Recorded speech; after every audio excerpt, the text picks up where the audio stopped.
guys. Welcome to November. It's November 1st. And this is the coldest morning we've had probably this year so far. It's like 40 degrees, 39 degrees. I'm whispering really quietly because it's like there's like no wind. It's absolutely so calm. And I think it's, not quite cold enough to have frosted, so everything was really quiet getting in. Believe it or not, the leaves were really soft. I did bump one little doe getting in here, I believe. At least it sounded like a really small deer. And I don't think it even knew what I was. It just took a couple bounds, and then I heard it kind of walk off. Absolute beautiful morning. Got a west wind. Pretty crazy story, though. This morning, I was up at the farm and I was getting ready at my truck. I saw two different bucks cross the road in front of me on my way here this morning. 3 or 4 does. So I know these deer are starting to get, a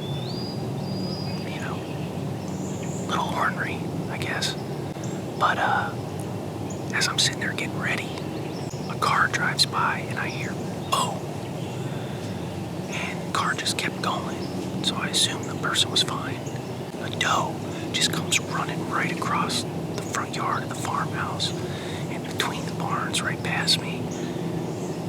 She looked fine, so I don't know if that was the doe that got hit. I ended up putting a flashlight, my headlamp on, and I walked down the road up and down, maybe 30, 40 yards up and down the road where I heard it. I didn't see any blood or hair or nothing like that. I was gonna make sure, I guess, fresh deer meat. I'm not one to pass it up, but anyways, that was pretty crazy. I'm set up in my favorite November stand. I've killed 2 bucks out of this stand in the past. I missed a giant, unfortunately, at like 16 yards. I've had a camera on a scrape down here for probably the entire season. It hasn't really heated up yet. The last few nights, I've had a couple, smaller bucks hit it. And yesterday, I had some smaller bucks visit it during the day. So, who knows? Right now is that time it starts heating up. Just because aren't getting a big buck, on your trail cameras is not a reason to not hunt, in my opinion, because there's always the first time. And, I'd rather be in that stand the first time he comes through. Pictures or no pictures. But, with that said, I am at the Frank farm. I'm at the Frank farm today. Obviously, you guys know about the Big 11. I dubbed him Heisenberg from Breaking Bad. Just because it's a badass name and he's a badass deer. I haven't had pictures of him since, I want to say the 12th or the 11th or something like that. It's been a while. A lot of times, these bigger bucks will kind of disappear this time of year until about now. Because, they get in a little groove, and if you can't find them, then you just can't find them, but they're moving somewhere, you know what I mean? But right about now is when those bigger bucks will start getting on their feet and kind of widening their territory or the area they move throughout the day and checking scrapes and rubs and maybe checking for does a little bit. There's a few other deer on this property that I am very interested in that I've gotten pictures of more recently. We got a few shooters running around on this property. It's November 1st. It's chilly. It's just getting light enough to film. I'm gonna get quiet and we're gonna see what happens. But before I do that, I'll just kind of explain where I'm at. It's a really good kind of cruising spot. And when you're hunting flat farmland during the rut, it can be kind of aggravating because you hear a lot about hunting pinch points this time of year. And flat farmland, unless you got like a big river feature or, something like that, especially on the farm I'm hunting, I guess I should say, it's hard to find a pinch point. There's not a lot of them. These deer just kind of meander anywhere they want. There are trails going every which way all over this property. It's really hard to pattern any deer to a specific trail. It's really hard to pinch down any movement to a specific point to ambush for bow hunting. So you have to get a little creative with what you consider pinch points and finding deer movement and finding places that kind of funnel deer movement. I got a big swamp out in front of me to my northeast, and a ridge that kind of runs north and south along the swamp. Obviously deer run around on top of the ridge, but these bigger bucks, what I've seen in the past, tend to walk along this transition area along the edge of the swamp where the base of the ridge meets the swamp. And there's a few really good trails that kind of run in and out of the swamp and parallel to the swamp. But right here, the landowner had part of his land logged maybe 4 years ago. And on the side of the hill here, they logged a good portion of it right here where the swamp kind of juts up into the woods. And how thick the side of this hill is, it creates a little pinch point where these deer funnel between the swamp and that area that they clear cut. There's a lot of down logs and stuff. It's just, deer do walk through it. There's a trailer, I think, that goes through it, but the majority of the movement is right down here in the bottom. And when they pop out, it puts them at about 26 yards, and that's where that scrape's at. So I have my single pin dialed to 26 yards. If I kill a deer out of this stand, I assume it's probably going to be right there. So cross your fingers. Hopefully we get into something good this morning.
other side of this pinch, I put my binoculars up, and she was looking backwards, back behind her. And you know what that means this time of year. And I just caught a glimpse through the sunlight of his rack. He looked a lot bigger than I thought he was, which is fine. He ended up coming right down through this pinch. He stopped up here and he was making a rub, which was pretty cool. I couldn't get that on film because I thought I was going to shoot him, so I just had the camera set up right on the scrape here. But he did exactly what I want him to do. The wind is perfect. It's just kind of slowly settling down across all these cattails. I thought he was that big 9 I got pictures of 4 or 5 days ago. I drew back on him. I thought about it. I'll have to look at the pictures. I think I have photos of that buck. I should have a picture on my phone right now. He he walked right in front of my cell cam. There it is. I just felt it. Come in. Let's see. We need Heisenberg or that big 9 or that tall frame buck to do that same thing. So.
That was crazy. Oh my god.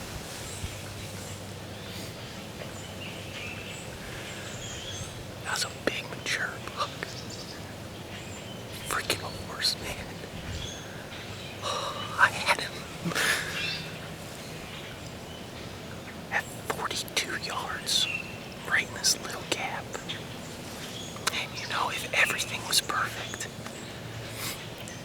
I probably would have taken that shot. But he was moving, and he was not. I grunted at him 3 or 4 times, hoping I could get him to, come over this way and look for another buck.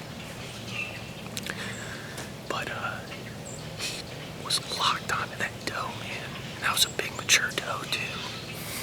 So she could be getting close to being an eat, and that's why he's dogging her so hard. I'm literally standing here and this doe comes barreling down the hill behind me, like full bore. And I look up and there's a smaller, like 6-pointer or something right behind her. And I'm like, oh shit, this could get good. So I grab my camera, turn around, and there's a giant right behind the 6-pointer, about 30 yards. I mean, they were running so fast,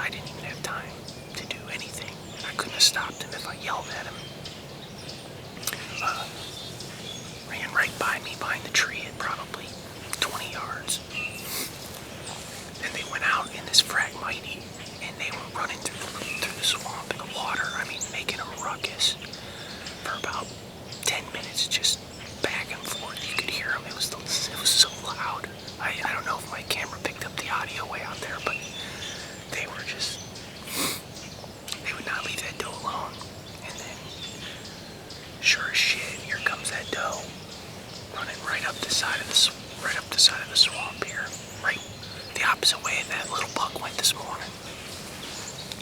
Put my camera on that little gap, ranged it 42 yards. There's a couple limbs that are kind of coming out too, so I would have had to like,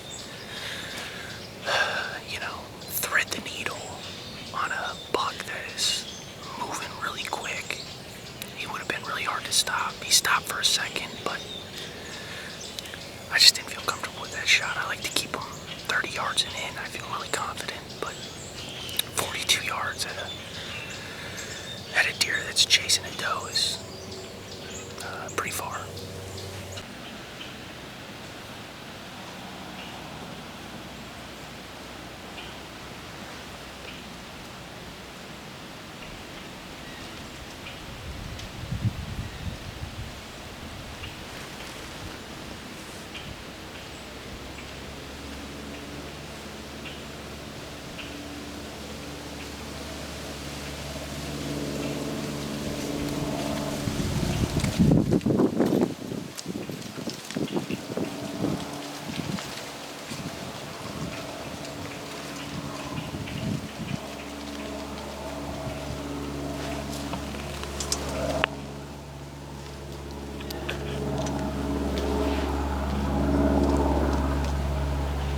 I think with this wind picking up, my time's about up here, so I'll probably end up getting back in the stand tomorrow morning, just because of how many deer I saw. It was a pretty productive set. If today teaches you anything, I got 2 pictures this morning of that decent 8-pointer hitting this scrape. I didn't get pictures of anything else, and look at all the crap that went on here this morning. You know what I mean? So if there's one thing I learned from today, not necessarily I learned it today, but kind of reinforce it, is that trail cameras are not everything. And a lot of people rely so much on their trail cameras, and I am definitely guilty of it. I have been like that in the past. This year I'm actually running the least amount of trail cameras I think I've ever ran. I'm going to jump out of the stand, pack up here, and go grab some lunch, I think, and then I'll probably, I gotta charge some batteries and stuff like that, and then I'll probably try and get back out here probably about 2 o'clock, 2:30. I'm gonna pack up. I'm gonna get on out of here as quiet as I can. Got some good wind for cover, so it should be easy, and we'll see you guys this afternoon. Stay tuned.